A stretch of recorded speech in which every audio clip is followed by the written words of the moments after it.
Saviez-vous que chaque année en France, près de 10 millions de tonnes de nourriture consommable sont gaspillées, soit l'équivalent de 150 kilos par habitant et par an? C'est absolument énorme. Bon, vous comme moi, on a tous des aliments qui restent dans le réfrigérateur ou dans le placard dont on ne sait pas toujours quoi faire. Aujourd'hui, j'ai la chance d'être accompagnée d'une spécialiste des bons petits plats, la chef Marion Gaillot, qui va vous partager quelques astuces anti-gaspi. Je m'en régale d'avance. Et la première étape pour éviter de gaspiller, c'est d'acheter mieux. Mieux acheter pour moins gaspiller. Pour commencer, je prépare toujours ma liste de courses en amont. Bon là, je vous apprends rien, Faire ses courses à 19h alors qu'on a avalé qu'une petite salade à midi, c'est pas franchement la meilleure idée. Faire ses courses le ventre vide, c'est la quasi-garantie d'acheter des aliments superflus dont on n'a pas vraiment besoin juste parce qu'on a faim. Et faire sa liste de courses, ça évite également de faire des doublons dans nos placards et dans nos frigos. Comment mieux conserver ces aliments ?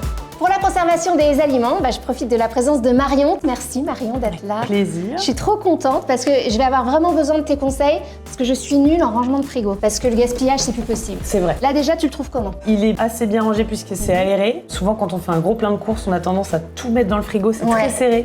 Donc c'est là où très ça compact. va consommer plus d'énergie. Donc là, j'ai un bon point là-dessus. Pas mal. Quand je reviens des courses, je sais jamais où faut mettre les laitages, où faut mettre la charcuterie, tout ça. Tu peux m'aider là-dessus? Ça, je vais pouvoir te donner des petits conseils, effectivement. Pas de suspense, on met toujours nos légumes et nos fruits en bas, le poisson, la viande, les plats déjà cuisinés, et tout en haut, les laitages. D'accord, ok. Et alors, par exemple, les dates de péremption? La DLC, la date limite de consommation. Alors, ce qui est bien, c'est que c'est quand même plutôt bien explicite, puisque tu as une date à consommer jusqu'au. Donc là, on ne peut pas se tromper. On sait que quand on passe cette date-là, c'est conseillé de ne pas le consommer. Après, il y a certains produits comme les yaourts où on peut dépasser un petit peu. D'accord. Toujours faire attention. Là, il faut faire attention du coup ou pas? Là, c'est du jambon, donc effectivement, le conseil, c'est toujours d'ouvrir et de sentir quand même. Et là, par exemple, il y a marqué de préférence avant. Là, je peux dépasser? Effectivement, tu peux dépasser, après pas pendant des années. Et pour la consommation énergétique, comment je fais?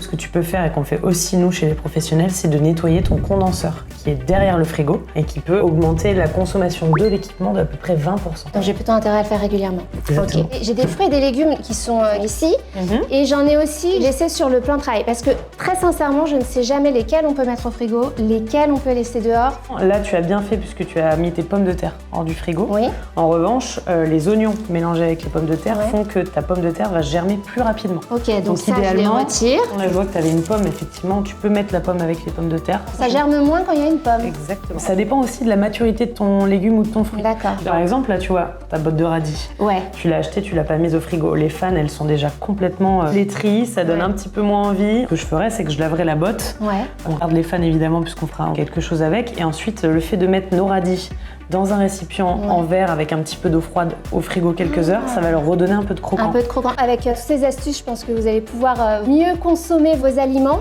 Comment cuisiner les restes?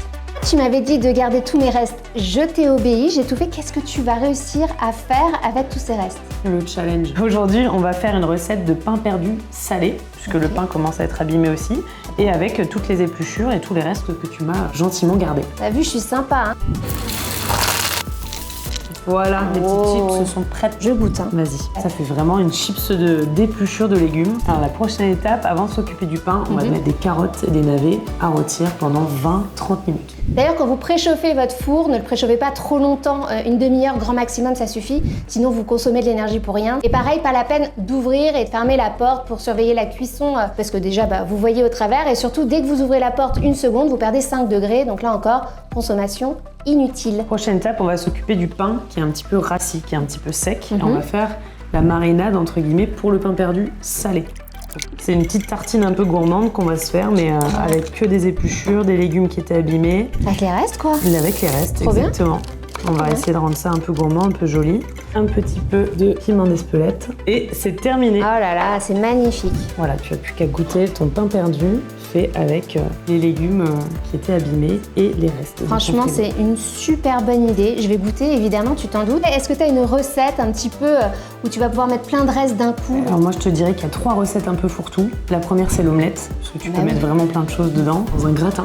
Et la troisième, ça serait une tarte. Et ben voilà, maintenant je crois qu'on n'a plus aucune excuse pour mettre tout ce qui nous reste à la maison à la poubelle. C'est terminé, un petit peu de créativité, on regarde un peu sur internet, on trouve toujours des choses à faire. Merci beaucoup Marion en tout cas pour tous ces conseils. Tu restes là parce qu'évidemment on va goûter ça ensemble. Allez, je vous laisse, nous on va déguster tout ça avec Marion. Et si vous avez d'autres recettes à nous proposer, n'hésitez pas à les partager en commentaire. Et bien sûr, pensez à laisser un like et à vous abonner à la chaîne J'agis avec Angie pour retrouver toutes nos astuces. Abonnez-vous. Et tu viens Marion? On va goûter tout ça quand même. C'est parti.